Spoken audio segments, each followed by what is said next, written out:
Hello friends. So today we will start with another system of our body which is related to brain. So up till now we have studied about the nervous system, and then we have discussed about the electrical activity of the heart and ECG signal which is related to our heart, and in this we will see about EEG signal, that is electroencephalogram, which is related to our brain. And then like we have seen how we are recording ECG signal, in this we will see how we will record the EEG signal. So let's begin first with the introduction to brain. What are the main parts of brain? So the brain is one of the largest organ in the body, and it coordinates most body activities. The human brain, we can say it is the powerhouse and control center for various physiological and psychological functions like consciousness, mobility, emotion, personality, etc. So all these systems or functions of our body are controlled by the brain. The brain contains approximately 100 billion neurons that work together to carry out complex functions. Now let's discuss what are the in brief we will discuss what are the main parts of the brain. So first is, we can say that brain is the main switching unit of the central nervous system, and it is a place from which the impulse originate and to which impulse from the different parts of the body reaches. This also we have discussed in the part of central nervous system, because brain is the main part in central nervous system. So what are the main parts of the brain? We have cerebrum.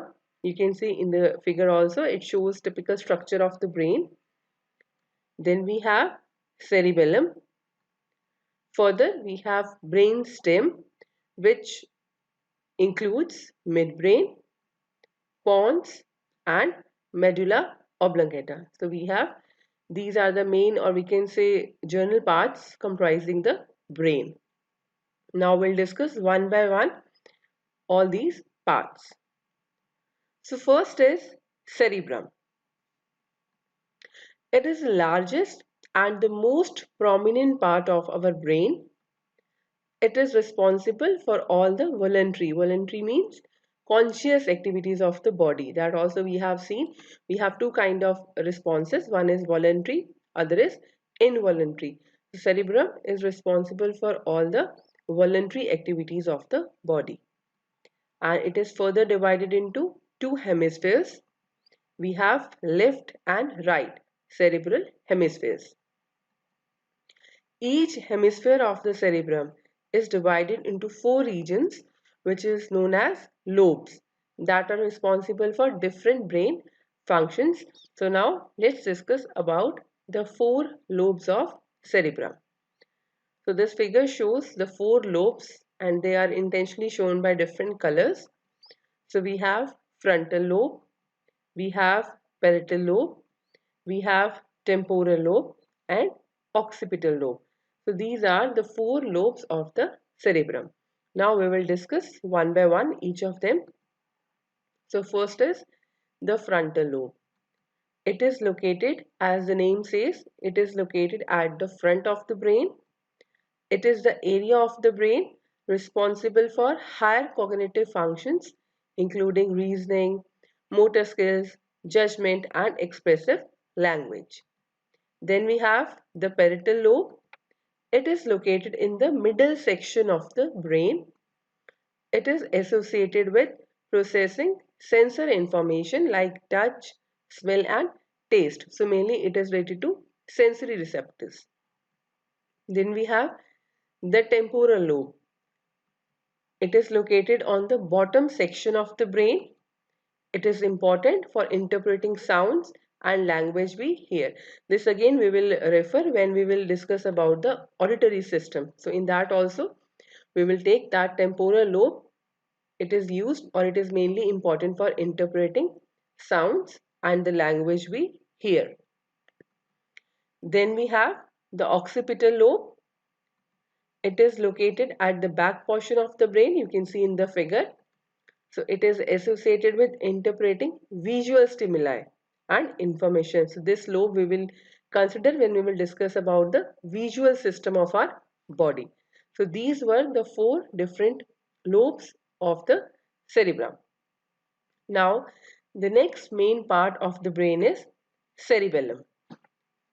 You can see, so it is the second largest part of the brain, and again it is located at the back of the skull. You can see in the diagram it is showing cerebellum, which is located at the back of the skull, and it is useful for coordinating the muscle movements. It controls the balance, posture and coordination of the body. This again we will refer when we will discuss about the muscular system of our body. So it receives sensory impulses from muscles, tendons, joints, eyes and ears. Next part is the brain stem. As we mentioned earlier, it consists of midbrain, pons and medulla oblongata. So it connects the brain to the spinal cord. That is another composition of central nervous system, because we know in central nervous system we have brain and spinal cord. So this brain stem basically connects the brain to the spinal cord. It controls the vital body processes, and the brain stem, in that we have midbrain as we mentioned, then pons and medulla oblongata. So midbrain, it controls many important functions, such as we can say the visual and auditory system as well as the eye movement. Then pons, they control sleep as well as the rate and pattern of breathing. We have next is medulla oblongata. It controls automatic actions such as breathing, heart rate, swallowing and blood circulation. So all these involuntary, we can say involuntary actions are controlled by medulla oblongata. Now, let's start with the electrical activity of the brain. Now, the brain consists of billions of cells, half of which are neurons and half of which help and facilitate the activity of neurons. So, if we have millions or billions of cells, in that half of the neurons help and facilitate the functioning of neurons and other half are neurons. Now, let's discuss the working of that. Neurons are electrically charged by membrane transport proteins that pump ions across their membrane. These neurons are densely interconnected via synapses. This also we have studied in the lecture of nervous system and neuron. These neurons then act as, we can say, gateways of inhibitory or excitatory activity. So this is showing the synapse, you can see. Now let's discuss about the sources of brain potential. Any synaptic activity generates a subtle electrical impulse, which is referred to as a postsynaptic potential. The burst of a single neuron is difficult to reliably detect without direct contact with it. So, but because we have thousands of neurons which are firing in synchronization, so they generate an electrical potential which is strong enough, and it is spread through tissue, bone and skull. And when this wave of ions reaches electrodes on the scalp, because how we are capturing the activity of the brain, we have to keep different electrodes on the scalp surface. So when the wave of ions reaches these electrodes on the scalp, they can push or pull electrons on the metal of the electrodes. And this push or pull difference measured as voltage across time, and that can be measured on the head surface. Let's discuss this in more little bit detail. So you can see this is cerebral cortex. It is the outer layer of nerve tissue. and it is located in the cerebrum of the brain. Now, in cerebral cortex, there are specialized neurons and they act as pyramidal cells. These are specialized neurons and we call them as pyramidal cells. And some of them are relatively large and they are arranged parallel to each other and perpendicular to the surface of the brain. Now, what happens when action potential propagates along the neurons? You can see we have studied this thing when this action potential begins. So when action potential propagates along the neurons, then local currents are produced outside of the cell which facilitate propagation of the signal along the neuron, and however these currents are too small to be detected by EEG. And also we have seen the axons can be arranged randomly. So many of the currents cancelled out, but there are other sources of currents in neurons. Now, as the synapse between two neurons, we know that neurotransmitter, you can see these neurotransmitters, move across the synaptic cleft and binds to the postsynaptic membrane. So, and that because of that, it causes ion channels to open in a membrane and positively charged ions flow into the cell with the extracellular space around the neurons becoming negatively charged, and it is referred to as sink.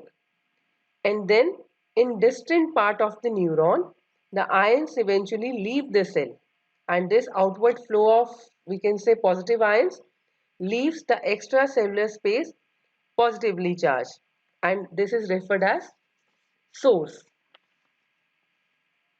So this combination of two related processes, they forms a dipole. So it forms a dipole between different parts of the neuron. However, the dipole from a single neuron is very small and there is a thick skull as well as the outer layer of soft tissue. So they have to pass through this individual, we can say, different regions of brain. So individually if we talk, they are undetectable. But as we know, there are so many pyramidal cells in this layer of the brain. All are aligned parallel to each other and often many of these cells are stimulated at the same time. Therefore, this is detectable outside the head by the help of electrodes. So this was how the potential generates in the brain, which can be measured by the electrode placed on the skull of the brain. Now, next is electroencephalogram. That is a signal which is related to the brain, or we can say the functioning of brain.